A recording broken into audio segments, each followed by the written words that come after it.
ऐसा लगता है जो स्मार्टफोन्स है ना उनकी सेल आपको शायद जल्दी शुरू होते हुए देखने को मिल सकती है। इसके ऊपर एक हिंट आ रहा है तो उसके बारे में चलिए बात कर लेते हैं थोड़ी सी। तो सबसे पहली चीज़ तो ये कि iQOO जो कंपनी है ना उसने अभी अपने iQOO 3 की जो नई प्राइसिंग है ना वो अनाउंस कर दी। यानी कि जो पहले जो फ़ोन मिलता था आपको 38,990 का, वो अब मिल रहा है 35,000 या फिर 34,990 का, जो कि देखने में काफ़ी ज़्यादा इंटरेस्टिंग और काफ़ी बढ़िया प्राइसिंग लगती है इस फ़ोन के लिए। लेकिन मेन सवाल वही आ जाता है, इसकी सेल्स कब स्टार्ट होंगी, और जब तक पता नहीं हो तो कंपनी ऐसा क्यों कर सकती है। तो इसका मतलब यह है कि कंपनी उसको पता रखा है कि सेल कब होने वाली है, और इसीलिए वो तैयार हो रही है फ्यूचर में कि जैसे ही सेल्स स्टार्ट हो उसके अंदर वो अपने अपने फ़ोन्स निकाल दे। और सिर्फ ये iQOO नहीं है, इसके साथ ही OnePlus भी है जिसने अपने OnePlus 8 का एक पॉपअप बॉक्स क्रिएट किया है। यानी कि नॉर्मल 45,000 का आता है और एक पॉपअप बॉक्स क्रिएट करे जो कि है 46,000 का, और उसके लिए वो इनवाइट सिस्टम वगैरह चीज़ें करे कि आप AR में अनबॉक्सिंग करो, टैग करो, गिव अवे कर रहे हैं इन्वाइट्स का। इसके बाद इन्वाइट आ जाएगा तो 46,000 में पॉपअप बॉक्स लोगे, और पॉपअप बॉक्स में आपको देखने को मिलेंगे OnePlus bullets wireless Z earphones जो कि 2,000 रुपये के आते हैं, और इसी के साथ ही आपको देखने को मिलेगा कि स्पेशल केस देखने को मिलेगा। 8 Pro में भी यही हो रहा है, 8 का पॉपअप बॉक्स भी उन्होंने क्रिएट किया है।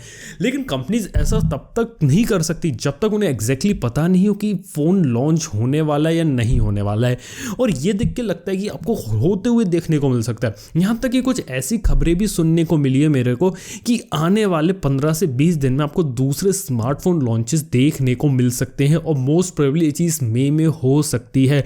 और काफ़ी बड़ा एक हिंट है ये भी निकल के आया कि 15 मई एक ऐसी डेट है जहाँ से कुछ मोबाइल फ़ोन की सेल्स स्टार्ट हो सकती है।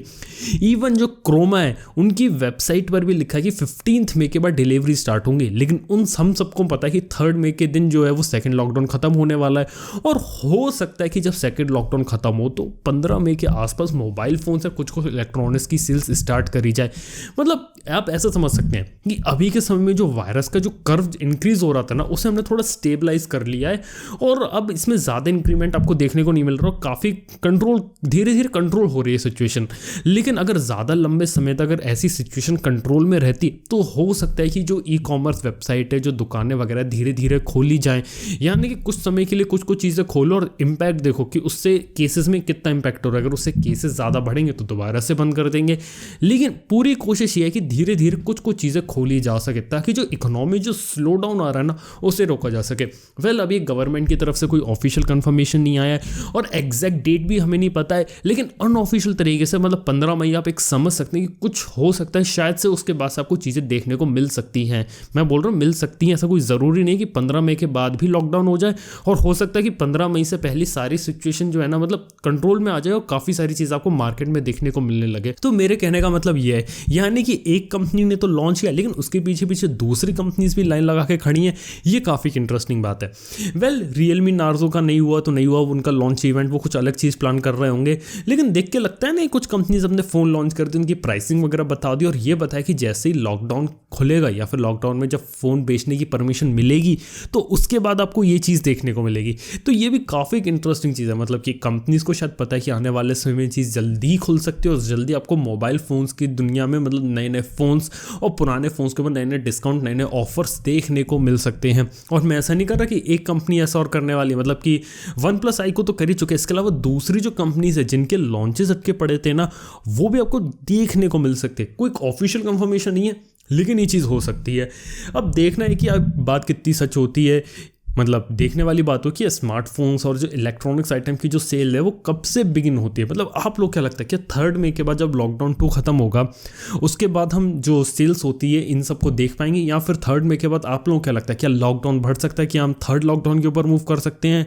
मेरे को लगता है कि शायद 3rd लॉकडाउन होगा, लेकिन 3rd लॉकडाउन में थोड़ी ढील दी जाएगी जिससे कुछ चीज़ें चल सके, जैसे कोरियर सर्विस वगैरह वर्क कर सके, जिससे चीज़ें डेवलप की जा सके। लेकिन उसके बाद भी जो भीड़ वाले जो क्षेत्र हैं ना जहाँ पे भीड़ लग जाती है, जैसे मॉल्स हो गए, ऑफलाइन शॉप्स हो गए, वहाँ पे थोड़ा सा कंट्रोल रखा जाएगा।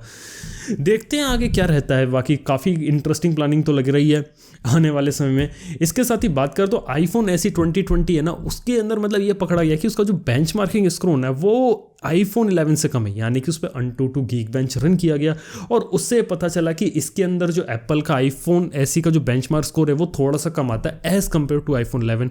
और इससे ये तर्क निकाला जा रहा है कि आईफोन एसी के अंदर आपको अंडर क्लॉक चिप देखने को मिलती है।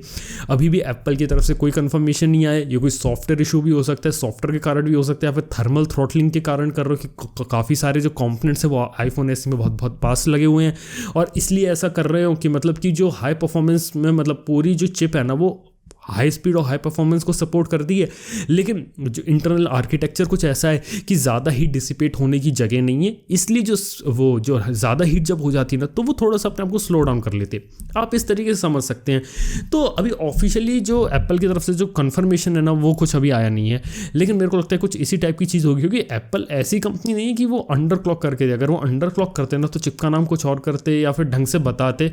अभी भी देखते हैं आगे चल के। वैसे मेरे को लगता नहीं कि अंडर क्लॉक होगा। अगर अंडर क्लॉक कर भी दी मान लो उन्होंने एप्पल की A13 बायोनिक चिप, फिर भी मेरे को लगता है कि जो प्रोसेसर है ना वो वन ऑफ द बेस्ट हो जाता है। मतलब उसके बावजूद भी अंडर क्लॉक होने के बावजूद भी स्नैपड्रैगन 865 के साथ मतलब आसानी से लड़ सकता है, कोई दिक्कत नहीं आने वाली।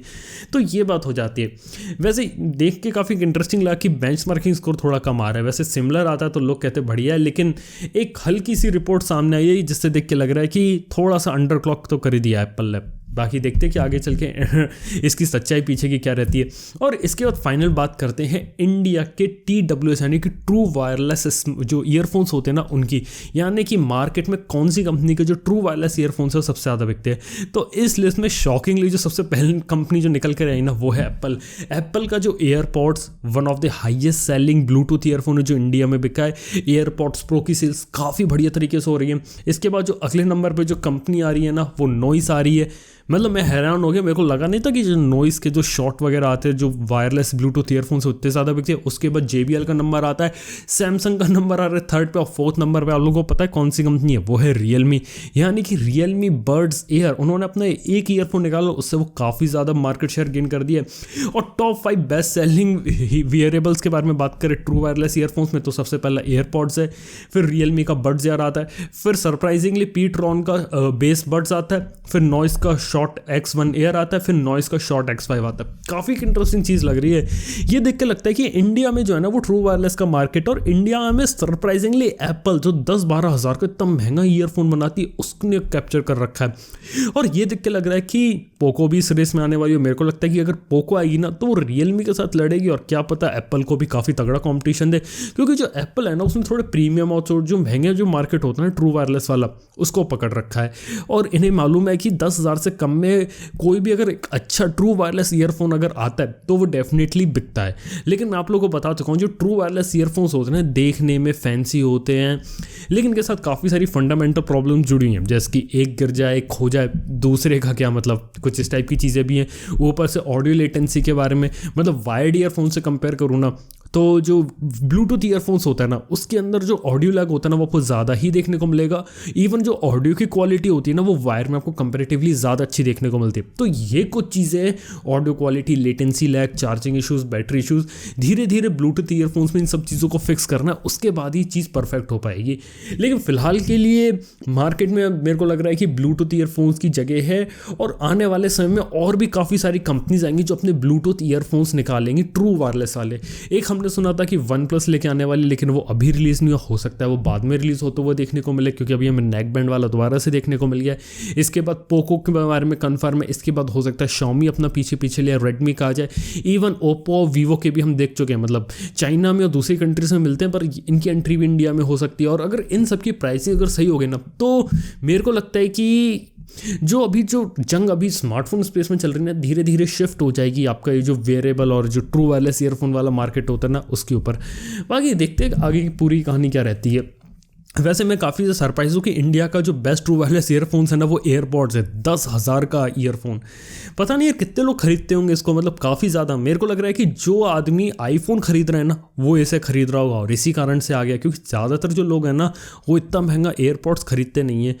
बाकी रियलमी बड्स का तो मैं एक्सपेक्ट कर सकता था, मतलब उस प्राइस रेंज में काफ़ी अच्छा हो जाता है। नॉइस का भी, पीट्रॉन का भी, मतलब इन सबको मैंने चेक किया नहीं है, लेकिन सरप्राइजिंगली इन सब की सेल्स हो रही है और धीरे धीरे काफ़ी ज़्यादा पॉपुलर हो गए हैं। खैर ये बात इन सब की होगी। चलिए बात करते हैं आप लोगों के कुछ कमेंट्स के बारे में। तो जो पहला कमेंट है वो पूछा, विशाल सिंह ने पूछ रहे हैं कि no you are wrong, ROG के लिए क्वालकॉम ने स्नैपड्रैगन 845 प्लस निकाला था। एक्चुअली में स्नैपड्रैगन 845 प्लस उसका नाम नहीं था, वो एक स्पेशल स्नैपड्रैगन 845 का एक ओवरक्लॉक वर्जन उन्होंने निकाला था। आप मतलब ऐसे समझ के रखिए कि नॉर्मल स्नैपड्रैगन 845 है और ROG Asus जो उनके पास गए, उन्होंने बोला हमें गेमिंग फोन बना रहे हैं, हमें अपने फोन के लिए थोड़ा एक एडवांस आर्किटेक्चर चाहिए, तो उन्होंने उसकी थोड़ी सी क्लॉक स्पीड को बढ़ा दिया था, जिससे स्नैपड्रैगन 845 ही कहा गया था। 845 प्लस नाम से कोई SoC नहीं थी, बस वो एक स्पेशल वर्जन था जो क्वालकॉम ने ओवरक्लॉक करके ROG फोन 1 के लिए डिजाइन किया था। ऐसे ही ROG फोन 2 जब आने वाला था तो ये बात जो थी ना क्वालकॉम को पहले से पता थी और इसलिए उन्होंने स्नैपड्रैगन 855 प्लस बना दिया था और बाकी कंपनीज को भी बेचा था। लेकिन पिछले 845 की बात करें तो वो स्पेशल 845 है ना, ROG फोन के लिए बनाया गया था। आप इस तरीके से समझ सकते हैं। इसके बाद ये सवाल है कि भाई मेरे को समझ नहीं आता कि बार बार कंपनीज इस मेगापिक्सल वॉर के पीछे क्यों पड़ी हैं। पोस्ट प्रोसेसिंग तो बिल्कुल अच्छी नहीं होती, बस 64 या 108 और 600 MP आ जाएगा तो उसकी पोस्ट प्रोसेसिंग अच्छी नहीं होगी, बस मेगापिक्सल के नाम से लूटती है।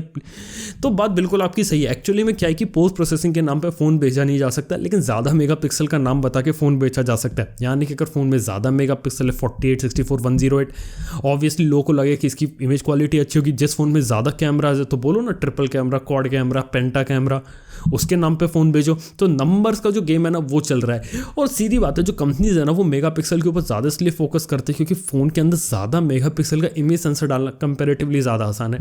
मतलब कि उन्हें सोनी सैमसंग के पास जाना, बोलना है कि हमें 64 मेगापिक्सल दे दो, 108 दे दो, वो दे देंगे, अपने फ़ोन के अंदर डालो, चलाओ, फोटोग्राफ खींचना चालू कर दो, बस उनको यही करना है। लेकिन जबकि जो पोस्ट प्रोसेसिंग वाली चीज़ है ना वो थोड़ी क्रिटिकल हो जाती है। वहाँ पर रिसर्च एंड डेवलपमेंट करनी पड़ती है, एल्गोरिदम्स डेवलप करनी पड़ती है, किस तरीके से इमेज प्रोसेसिंग हैंडल हो रही है, उसमें काफ़ी मतलब वो कोई ऐसी चीज़ नहीं कि बाजार से जाओ खरीद लो, उसमें टाइम लगता है और हर कंपनी को अपने हिसाब से चीज़ें डेवलप करनी पड़ती है। इसलिए धीरे धीरे इंप्रूव हो गई है। मतलब मैंने पिछले कुछ सालों में देखा है धीरे धीरे जो पोस्ट प्रोसेसिंग है वो इंप्रूव हुई है मोबाइल फ़ोन्स में, स्पेशली एंड्रॉयड फ़ोन्स के अंदर जब से गूगल पिक्सल की एंटर हुई है, लेकिन अभी भी उतने अच्छे लेवल पर नहीं है। तो एक अच्छा कारण यह कि एक ऐसा फ़ोन लो जिसके अंदर अच्छा मेगापिक्सल का सेंसर हो, अच्छा लेंसेज लगाओ, अच्छा अपर्चर लगाओ, गूगल कैमरा उसमें डाल दो, फिर उसमें अच्छी फोटोग्राफ्स लेना चालू कर दो।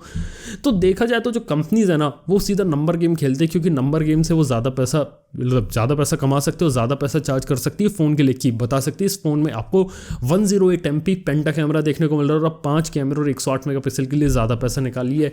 और अगर वो बोलेंगे हमारे फ़ोन में 12 मेगापिक्सल कैमरा है लेकिन डुअल कैमरास हैं, लेकिन इसके अंदर जो इमेज प्रोसेसिंग है वो अच्छी है, तो शायद वो मार्केट में उतना अच्छा बिक नहीं पाए। तो मेरे को लगता है कि जो पोस्ट प्रोसेसिंग इसके ऊपर धीरे धीरे फोकस आ रहा है, लेकिन अभी और ज़्यादा टाइम लगेगा।